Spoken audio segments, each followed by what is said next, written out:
നമസ്കാരം. Why your mind believes what you repeat. നിന്റെ മനസ്സ് പലപ്പോഴും നീ ആവർത്തിച്ച് പറയുന്നതാണ് വിശ്വസിക്കുന്നത്. സൈക്കോളജി ഓഫ് സെൽഫ് ടോക്ക്, സ്വയം സംസാരിക്കുന്നതിൻ്റെ മനഃശാസ്ത്രം. നമ്മുടെ മനസ്സിൽ നാം ആവർത്തിച്ച് പറയുന്ന കാര്യങ്ങൾ, നാം സ്വയം നമ്മോട് പറയുന്ന കാര്യങ്ങൾ വിശ്വസിക്കുന്നു. ഒരു കൊച്ചു കുഞ്ഞിനോട് പറയുകയാണ്, നീ മിടുക്കനാണ്, നീ കഴിവുള്ളവനാണ്, നീ വിചാരിച്ചാൽ എന്തും നടക്കും എന്ന് എപ്പോഴും പറഞ്ഞാൽ തീർച്ചയായും അവൻ കഴിവുള്ളവനായി മാറും. അവൻ്റെ മനസ്സറിയാതെ തന്നെ അവൻ ആത്മവിശ്വാസമുള്ളവനായി മാറും. എങ്കിൽ അതേ കുഞ്ഞിനോട് നമ്മൾ പറഞ്ഞു കൊടുക്കുകയാണ്, നിന്നെ കൊണ്ട് ഒന്നിനും കൊള്ളില്ല, നീ എന്താണ് ഈ ചെയ്യുന്നത്, നീ ചെയ്യുന്ന ഒന്നും വിജയിക്കുന്നില്ല, നീ എന്നെ കൊണ്ട് ഒന്നിനും കൊള്ളില്ല, നീ മടിയനാണ്, നിന്റെ ജീവിതത്തിൽ എനിക്ക് വിജയിക്കാൻ പറ്റില്ല, നീ എന്താ ഇങ്ങനായി മാറുന്നത്, ഇങ്ങനെ വീണ്ടും വീണ്ടും പറഞ്ഞാൽ അറിയാതെ തന്നെ അവൻ ഒന്നിനും കൊള്ളാത്ത, ഒരു കഴിവുമില്ലാത്ത ഒരാളായി മാറും.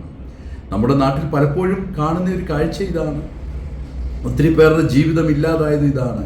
പലരും പല പ്രാവശ്യം ആവർത്തിച്ച് പറഞ്ഞത് അവരുടെ മനസ്സിലോട് അവർ സ്വയം ആവർത്തിക്കുന്നു. നമ്മൾ എവിടെയാണ് നമ്മുടെ ജീവിതം മാറ്റേണ്ടത്? നമ്മൾ നമ്മോട് സംസാരിക്കുമ്പോൾ എപ്പോഴും നമ്മൾ പോസിറ്റീവായ അഫർമേഷൻ കൊടുക്കണം.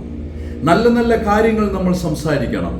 നിന്നെ കൊണ്ട് പറ്റും, നിനക്ക് കഴിയും, നിന്റെ ജീവിതത്തിൽ എന്ത് കാര്യം ചെയ്യുവാനുമുള്ള ശക്തി നിനക്കുണ്ട്, നീ വിചാരിച്ചാൽ നടക്കും, മുന്നോട്ട് പോകുവാൻ നിനക്ക് കഴിയും, നീ ആരെയും നോക്കേണ്ട കാര്യമില്ല. ഇങ്ങനെ നാം നമ്മളോട് തന്നെ പറഞ്ഞാൽ തീർച്ചയായും നമ്മുടെ മനസ്സ് അതായിരിക്കും വിശ്വസിക്കുന്നത്.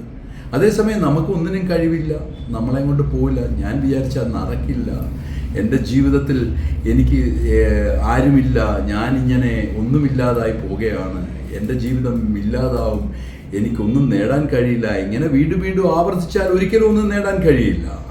അതുകൊണ്ട് ഇന്നു മുതൽ മാറി ചിന്തിക്കുക. ദിവസവും നമ്മുടെ മനസ്സിനോട് ഇത് പറയുക, നിങ്ങൾ വിചാരിച്ചാൽ നിങ്ങൾക്ക് എല്ലാം കഴിയും, എനിക്ക് പറ്റും, എൻ്റെ ജീവിതത്തിൽ ഞാൻ കഷ്ടപ്പെട്ടാൽ എനിക്ക് എന്തും ചെയ്യാൻ കഴിയും, ഞാൻ വിചാരിച്ചാൽ അത് വിജയിക്കും, എൻ്റെ ഈ ബിസിനസ് സംരംഭം വിജയിക്കും, ഞാൻ മുന്നോട്ട് പോയാൽ മതി, അതിനാരെയും നോക്കേണ്ട കാര്യമില്ല, ഞാൻ ഇറങ്ങിയാൽ ഇത് നടക്കും, ഞാൻ ചെയ്താൽ ഇത് ഭംഗിയാകും, എനിക്ക് വിജയിക്കുവാൻ കഴിയും. സ്വന്തം മനസ്സിനോട് സംസാരിച്ചുകൊണ്ടിരിക്കുക. നമ്മൾ എത്രയോ തവണ നമ്മുടെ മനസ്സിനോട് സംസാരിക്കുന്ന മനസ്സ് അക്സെപ്റ്റ് ചെയ്യും, അതനുസരിച്ച് നമ്മുടെ ബ്രെയിൻ വർക്ക് ചെയ്യും, നമ്മൾ മുന്നോട്ട് നീങ്ങും. ജീവിതത്തിൽ പഠിക്കേണ്ട ഏറ്റവും വലിയൊരു പാഠം ഇതാണ്. സെൽഫ് ടോക്ക് എന്ന് പറയുന്നത് സ്വയം സംസാരിക്കുക, പോസിറ്റീവായ അഫർമേഷൻ വഴി നല്ല കാര്യങ്ങൾ സംസാരിച്ച് നമ്മുടെ മനസ്സിനെ ശക്തിപ്പെടുത്തുക. അങ്ങനെയെങ്കിൽ തീർച്ചയായും നമുക്ക് വിജയിക്കുവാൻ കഴിയും. നിങ്ങൾക്ക് എല്ലാവർക്കും വിജയിക്കുവാൻ കഴിയട്ടെ എന്ന് ഞാൻ പ്രാർത്ഥിക്കുന്നു.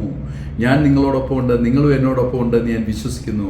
ഞാൻ നിങ്ങളുടെ ഡോക്ടർ ഡഗ്ലസ് കെ. വീണ്ടും ഒരു മനഃശാസ്ത്ര യാത്രയിലൂടെ നമുക്ക് കാണാം. Thank you.